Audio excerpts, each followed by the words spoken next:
On this Tuesday night, heightened security a week before America votes. From torched ballot boxes to death threats on polling workers. So these are the things that keep us all up at night. What American election officials are preparing for and how Trump's campaign is stoking anger. Why the Bloc Québécois says it's ready to topple the Liberal government. This is exactly what we are starting to do as of now. Does it really mean Canada is closer to an election? Plus, why many countries are condemning Israel's move to ban the UN Relief Agency for Palestinians. And seeking answers from the dead. The first of its kind lab in Nova Scotia investigating marine mammal deaths.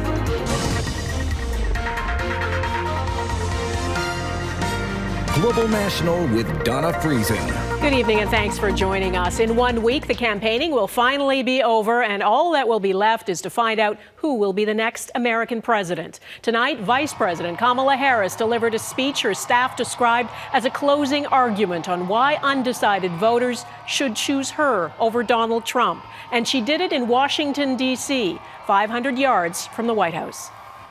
In less than 90 days, either Donald Trump or I will be in the Oval Office. On day one, if elected, Donald Trump would walk into that office with an enemies list. When elected, I will walk in with a to-do list.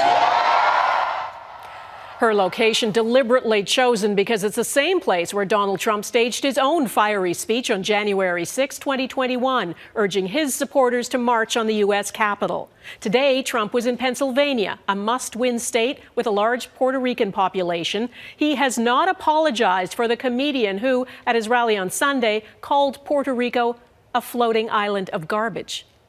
It was like a love fest, an absolute love fest, and it was my honor to be involved. In our top story tonight, Jackson Proskow looks at how election officials are preparing for what could be a volatile vote. This is just part of the nightmare scenario election officials have warned about. Voter drop boxes set on fire, torching hundreds of ballots in Oregon and Washington state early Monday. We're concerned about that intentional act trying to affect the election process. The FBI and Department of Homeland Security warn violent extremists inspired by election-related conspiracy theories pose a major threat to the election.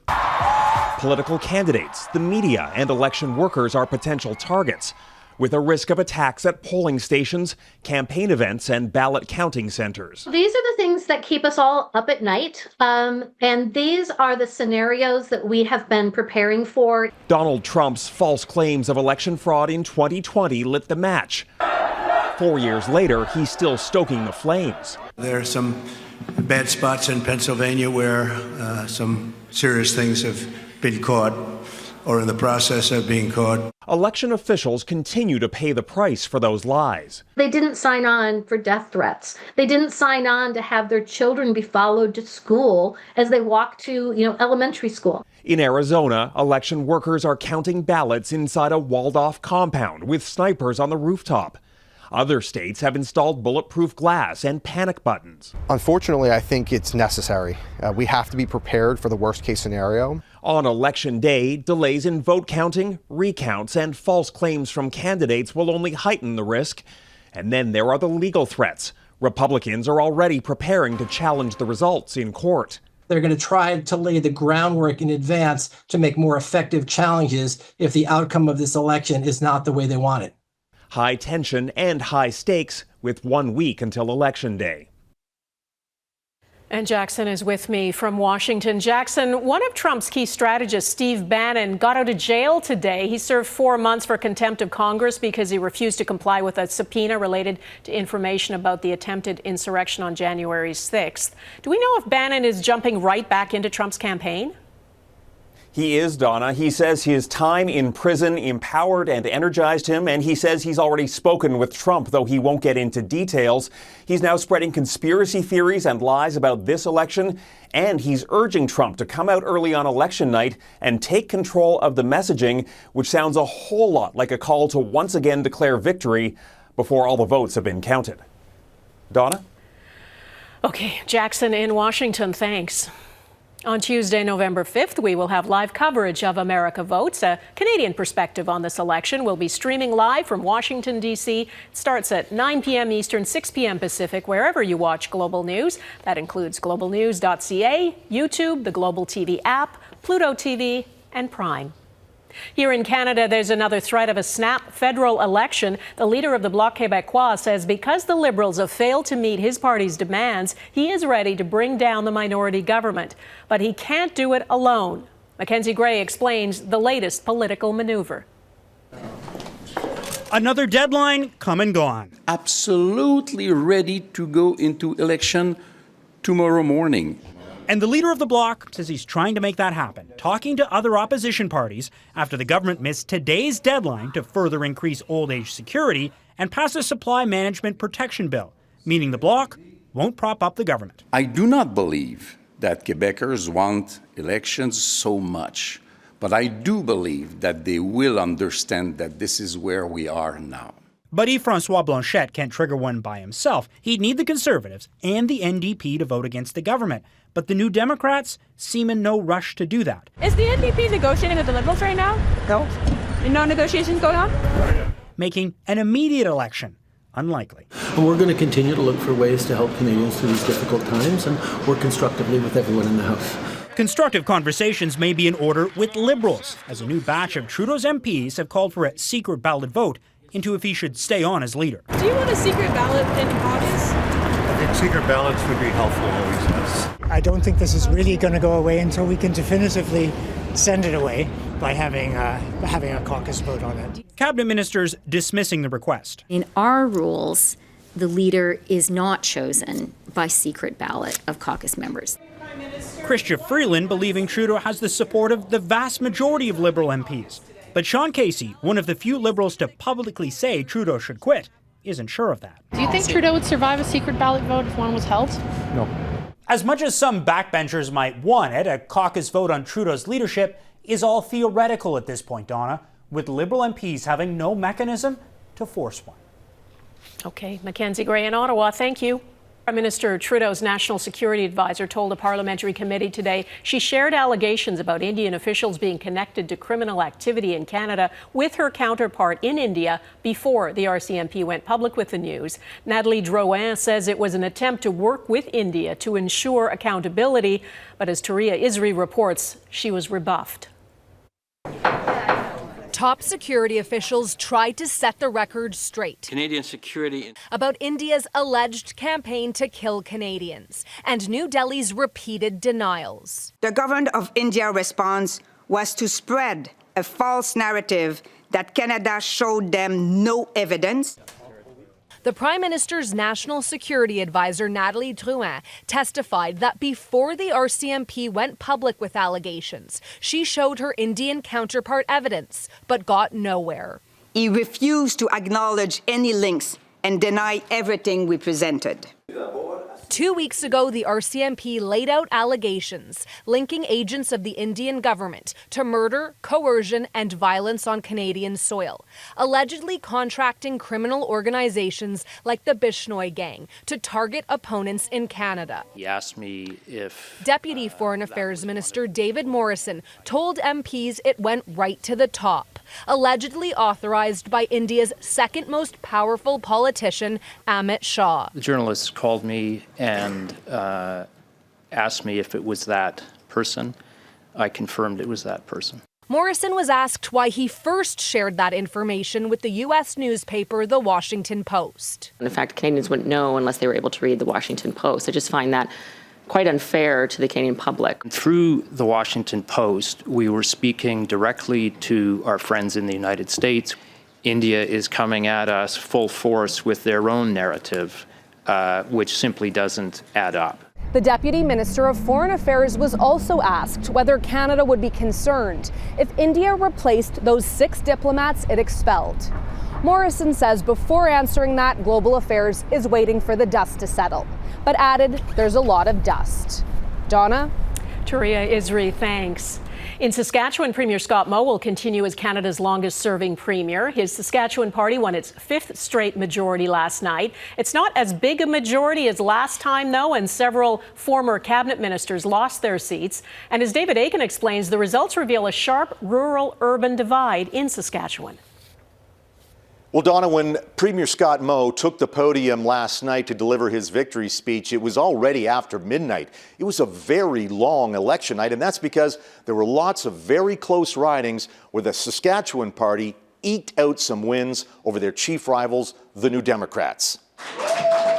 The Saskatchewan party did have trouble winning in the big cities, the 2 big cities, Regina and Saskatoon. In fact, in Regina, this is the electoral map, the NDP swept Regina and taking down 3 of Scott Moe's cabinet ministers. It was almost the same story in Saskatoon, where once again there was an NDP sweep. That will create a problem for Scott Moe. He acknowledged he needs to address this urban-rural divide. Just over roughly half of the voters voted for the Saskatchewan party, and there's another half of the voters that voted for someone else. And I would say this, that I've heard the message that was delivered here this evening. And then the flip side of the problem is the NDP. Their leader, Carla Beck, leading the party for the first time, was pretty much shut out, as you can see, of rural and small city Saskatchewan, winning only the 2 rural northern seats. And Carla Beck acknowledged more must be done to talk to the rest of Saskatchewan.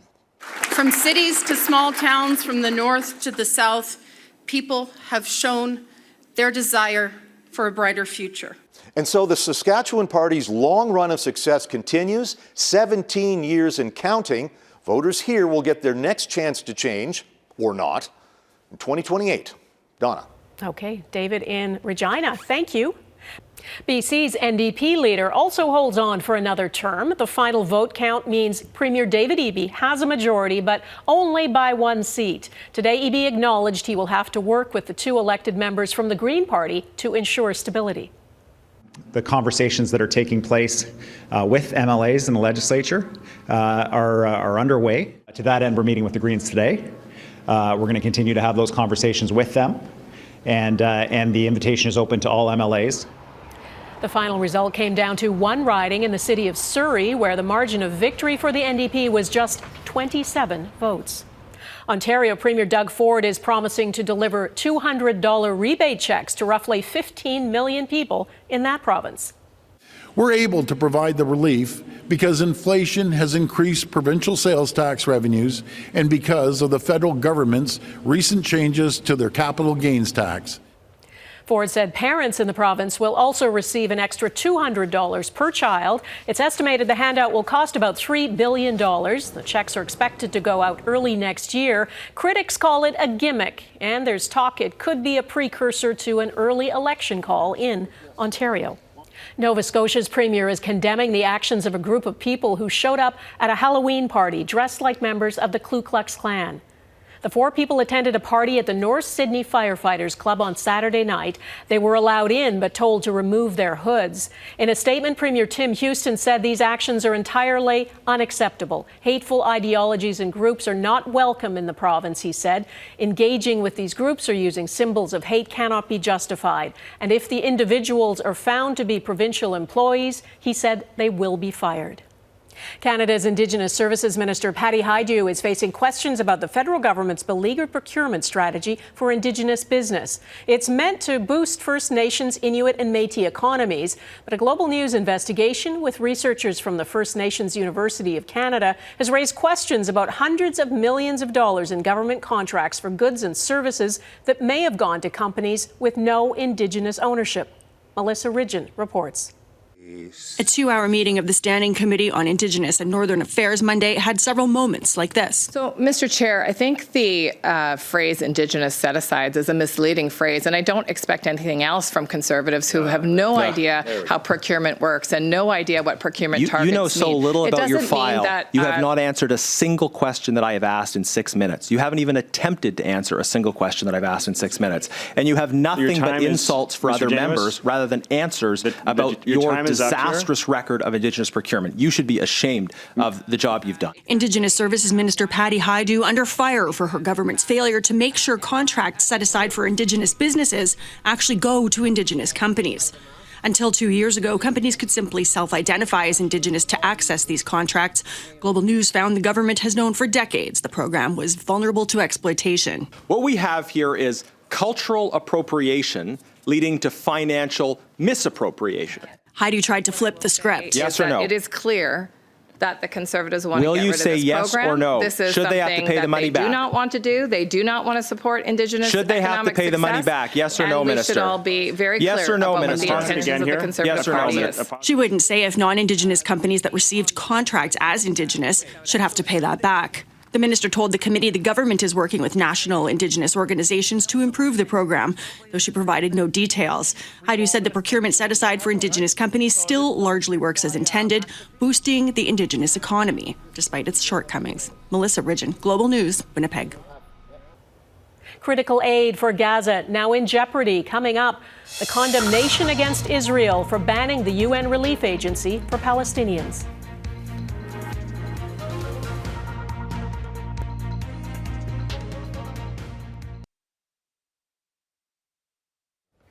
Israel stepped up its siege of northern Gaza today, hitting a crowded neighborhood with airstrikes. Gazan authorities say at least 93 Palestinians were killed, more than half of them women and children. The attack destroyed a 5-story residential building used to shelter displaced families.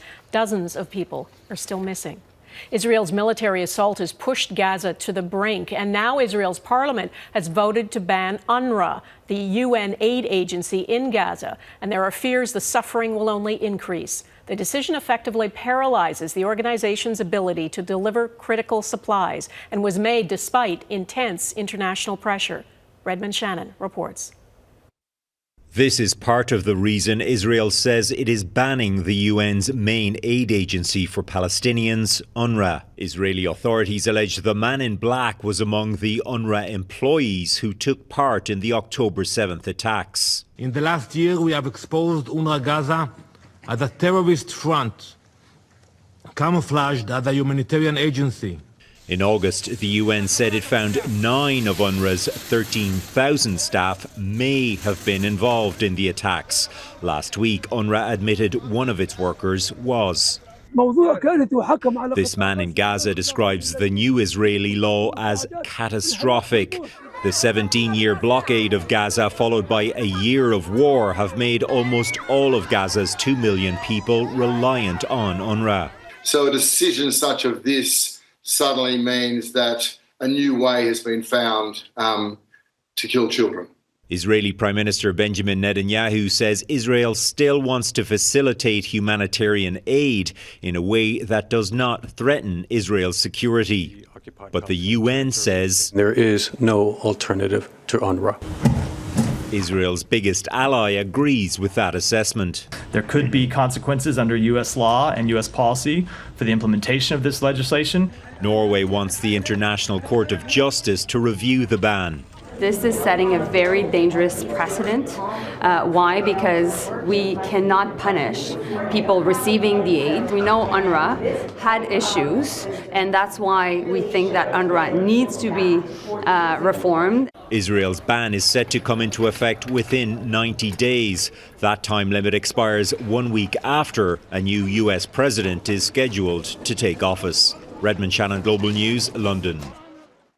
If Israel bans UNRWA, there is no alternative organization on the ground in Gaza to take its place. UNRWA, as it's known, is a United Nations agency set up in 1949 to support 700,000 Palestinians who lost their land and livelihoods after the establishment of the State of Israel. They and their descendants are considered refugees. UNRWA provides education, healthcare, relief, and social services and runs shelters in Gaza and refugee camps in Jordan, Lebanon, the occupied West Bank, including East Jerusalem. It has over 30,000 employees, most of them Palestinian. According to UNRWA, since 2022, 66 of those staff have been investigated for allegations of supporting Hamas or other militant groups. Some investigations are ongoing. UNRWA says there is absolutely no grounds for a blanket description of the institution as a whole being totally infiltrated. Flood emergency ahead, the daring rescues in southern Spain.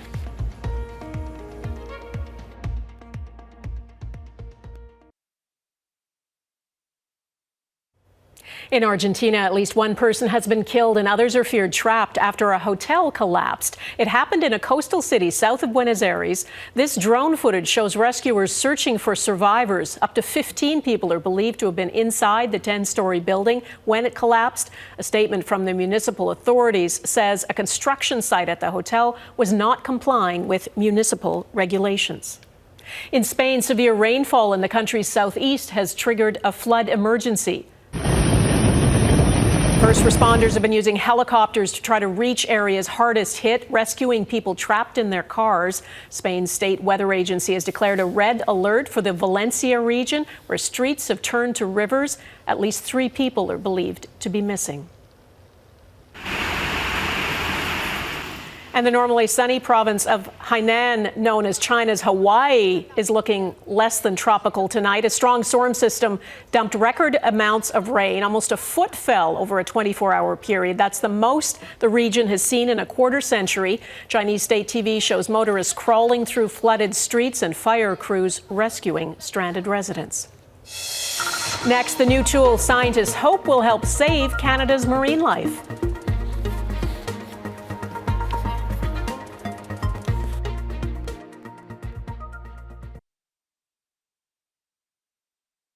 What did you do to me? What did you do to me? Stop it! You kill him! That is Gene Wilder with co-star Terry Garr in Young Frankenstein. Garr died in Los Angeles today from MS. Garr was an Oscar-nominated actress, also known for her roles in Tootsie and Mr. Mom. She appeared in over 150 movies and TV shows over her 40-year career. She made more than 30 appearances on Late Night with David Letterman, guest spots that helped cement her status as a great comedic actor. Garr was 79 years old. When a seal or whale washes up on one of Canada's coasts, a series of questions come next. What happened to the animal and why? Determining the cause of death is critical to understanding and protecting marine life. As Heidi Petracek explains, scientists in Atlantic Canada now have a new facility to help answer those questions. The ocean's mammals are majestic, effortlessly inspiring wonder, but also worry.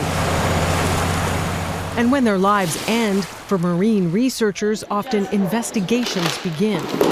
Now, this new facility, just 40 minutes from Halifax, is a place where scientists can seek answers. This afternoon, our brand new necropsy space will get used to do the very first necropsy. The lab, designed specifically for this type of painstaking work, was 2 years in the making, and it's a game changer. A lot of our cases have to travel large distances, and so to have a lab like this means that the carcasses are fresher, we don't have to freeze them, we can get those diagnostics done a lot faster. For 25 years, the Marine Animal Response Society has helped aquatic animals in distress, and this is the next big step in its work. We help the ones that are in trouble when they're alive, and then when they've passed, we actually study them, trying to learn more about them, trying to learn about what has hurt them or harmed them, possibly even killed them. Having the lab means if an animal washes up on a beach like this one, scientists can get it out of the elements and do their work in a sterile environment. Where you can invite specialists like pathologists to work, out of the rain, out of the mud, do a thorough, complete job is absolutely invaluable. The efforts of groups like Tanya Wimmers have created awareness about the effects of vessel strikes and ghost gear on the endangered North Atlantic right whale, leading to enhanced regulations and protections. This will have legacy. This is huge. The laboratory, a place the group hopes will help it protect more marine mammals into the future. Heidi Petracek, Global News, Seaforth, Nova Scotia. That is Global National for this Tuesday. I'm Donna Friesen. Tonight's Your Canada is Peterborough, Ontario. We'd love to see your Canada. Please email it to globalnational@globalnews.ca. And thanks for watching. Hope to see you here again tomorrow. Bye-bye.